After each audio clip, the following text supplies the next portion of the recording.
Hi, congratulations on your new RV. We're really excited for you.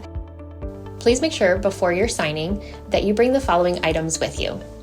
If you're a cash buyer, please make sure that you bring a cashier's check, no personal checks at time of signing, or you may bring actual cash. If you're a finance customer, please make sure that you bring proof of insurance listing your specific lien holder. If you need that information, please call us ahead of time. Also, make sure that you bring all valid driver's license of all persons that will be listed on the title. If you have a trade that you're trading in with us, please make sure that you bring your 10-day payoff as well as your title and all persons who will be listed on the title of that trade. Arrive 30 minutes early before your appointment time so we can properly inspect your unit, and also make sure that you have the fridge on and running prior to arrival. If you have any questions, please feel free to give us a call at 810-686-0710. Thanks so much. Have a great day. Hi guys, this is Jeff at TradeWinds. I'm going to be doing your video walkthrough. Before I get started, just going to make a couple recommendations. I'm going to mention the paint and fab protection. The paint protection is basically to cover your decals, any fading on the outside, your awning fabric, stuff like that, your canvases out there. Any blemishes, any peeling, anything like that, it all gets covered. The interior protection is basically your couches, bedding, all that type of stuff. Any tears or anything like that, and any stains, it all gets covered as well. And it's just a few more dollars added on to your financing. And if you plan on keeping it for any long period of time, definitely recommend the extended warranty. Alright, I'm going to start you off here. This is going to be where all your grill and all your stuff is right here, which I'll show.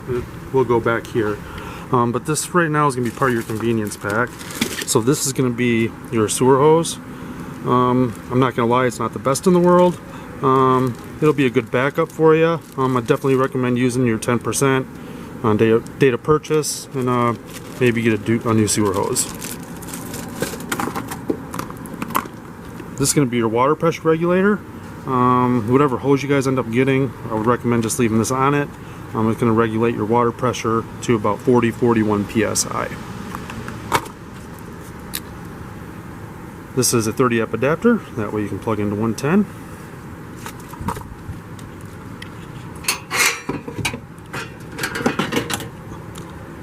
This is going to be for your stabilizer jacks. You'll have one in each corner, just for stabilizing, not for leveling. You're going to level off with your power tongue jack in the front. You might have to back up on some blocks with the tires. Once you're level there, then bring the stabilizer jacks down just onto the ground. That's just 3/4 inch, so if you have a cordless drill with a 3/4 inch bit, it'll be a lot faster for you.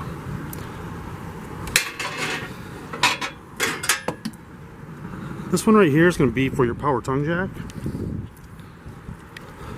If for whatever reason it stops working, you do have a little rubber piece right here that pops off. That way you can still manually get it up and down if it stops working for whatever reason.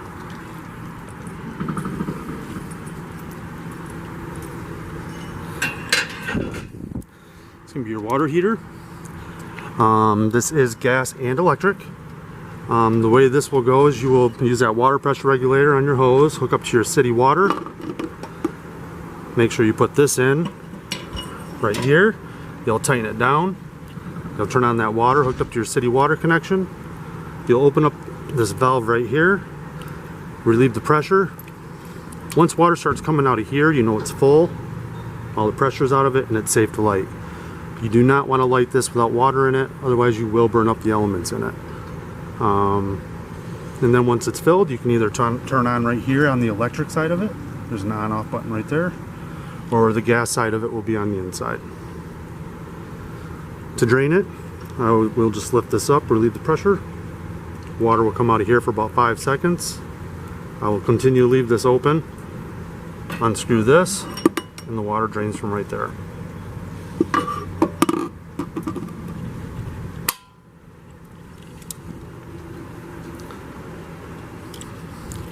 You have a brand new 24 interstate battery, and it looks like you have a battery disconnect, which is really good. So if you're not using the unit, just turn that off right there.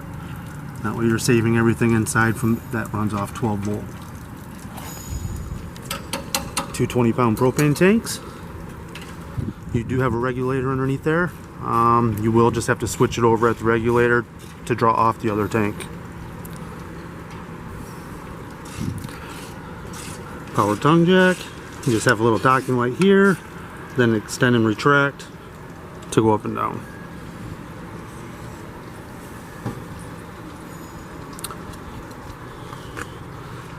It's going to be all your information, your VIN, weight, tire pressure, all that stuff's going to be right there for you.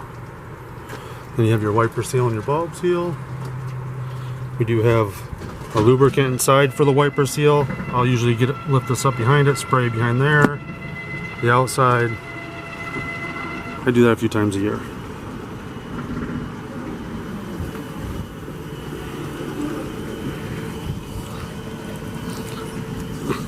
It's going to be your fresh water drain, which you will drain after filling up right here. So if you go to the park and you don't have full hookup, you usually go and there will be a dump station, a little fill station as well. You'll fill up here, and you're strictly using the water pump to get water everywhere in the system. And then to drain it is right underneath that slide that I just showed you. Access to the back of the refrigerator,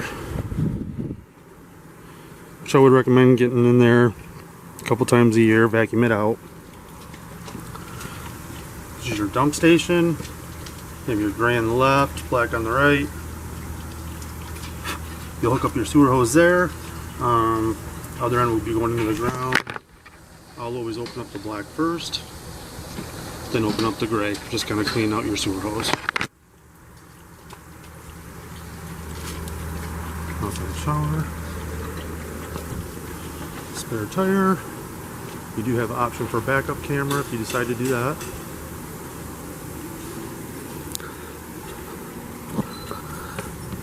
Little compartment space here. This is going to be where you're going to access your water pump if you need to. Cable satellite. This is going to be your black tank flush. So you'll hook up your hose with the water pressure regulator there, turn it on, make sure that your black tank valve is open with the sewer hose connected. You have a little mechanism inside that's going to spray out your tank. Just want to make sure that that valve is open while you're doing it, otherwise it will fill up and come up through the toilet. We don't want that. City water connection, so if you go to the park and it's full hookup, this is where you'll hook up with that water pressure regulator and you'll get water everywhere in the system. And if you guys want to winterize it yourself, this is where you'll hook up to. You'll hook up a hose here, the other end goes into the antifreeze, turn on your water pump, and start running antifreeze through the system.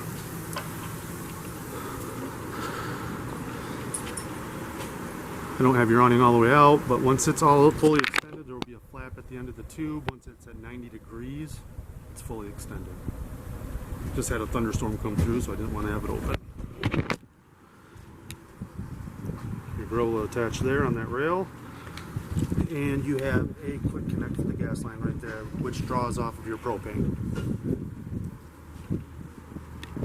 Some 110, option for cable satellite again.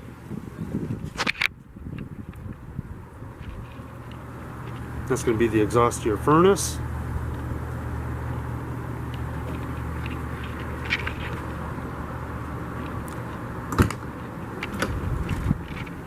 Now you want to make sure these doors are all the way open and then lift these stairs up into place. It will just sit right inside and then you can close the door. Just make sure the door's all the way open when you do it.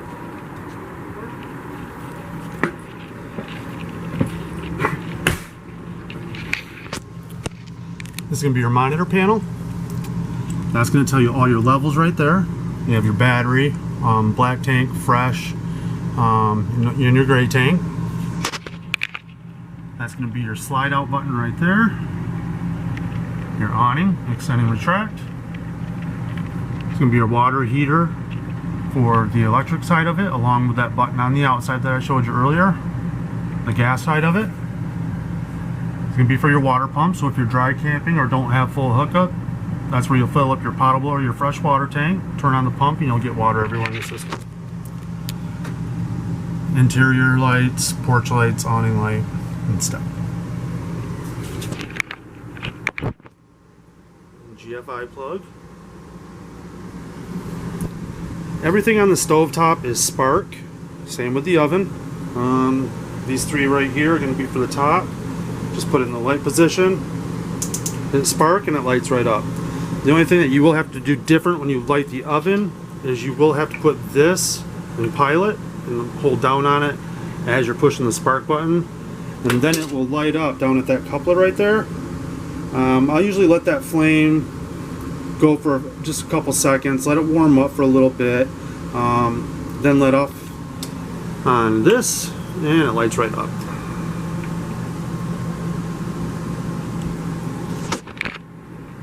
You have your hood vent, microwave,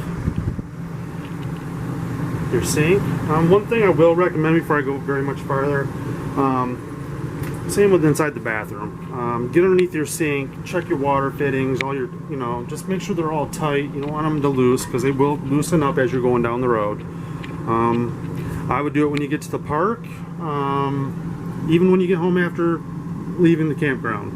I would just tighten them up just to be on the safe side. I don't want you guys to end up with water all over the floor.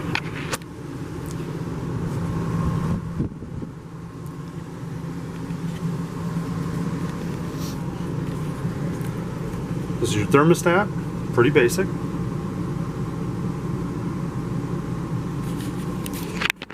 Down here, that's going to be your carbon monoxide detector. That is strictly running off of your 12 volt. So like I said, outside, if you're not using this for a period of time, use that battery disconnect and just shut it off and you'll save that thing's life. If you forget, this thing will start warning you. It will start beeping saying, hey, I have no power.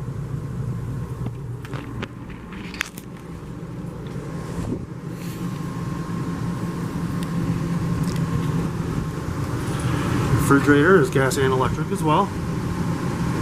Your freezer will get cold in about 2 hours, 2.5 hours, 3 hours, right around that, right in that area. Your refrigerator, on the other hand, you're looking closer to 8.5 to 10 hours. So if you're planning a camping trip, I would definitely recommend putting it on electric like it is right now. And then the next day, before you guys take off, switch it over to gas, and it should stay cold for you for the trip. If for whatever reason that doesn't light, this check light will come on right here. If that happens, I will usually come over to the stovetop, light up a couple burners, get the gas going through those lines. I'll come back to this, relight it, and it usually lights right up.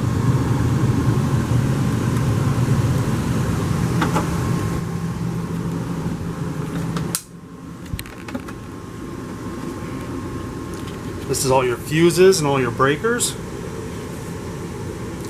If for whatever reason one of those fuses blow, a light will shine next to it, so it lets you know which one it is, so it makes it super easy to know which one. Looks like mainly all 15s and a couple 40s, so I'd keep some of those on hand.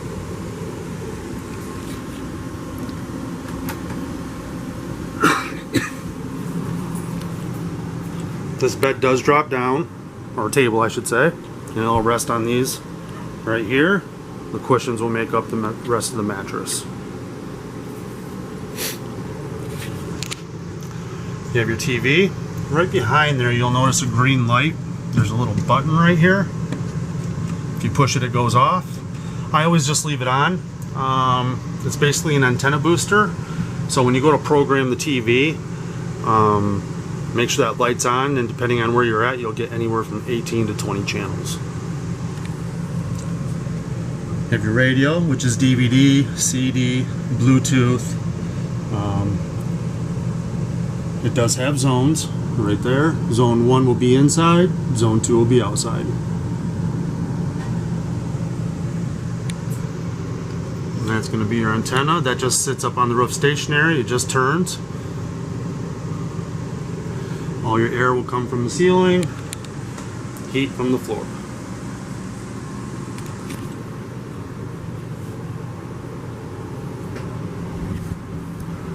Alright guys, well, thanks for shopping at TradeWinds, and have fun camping.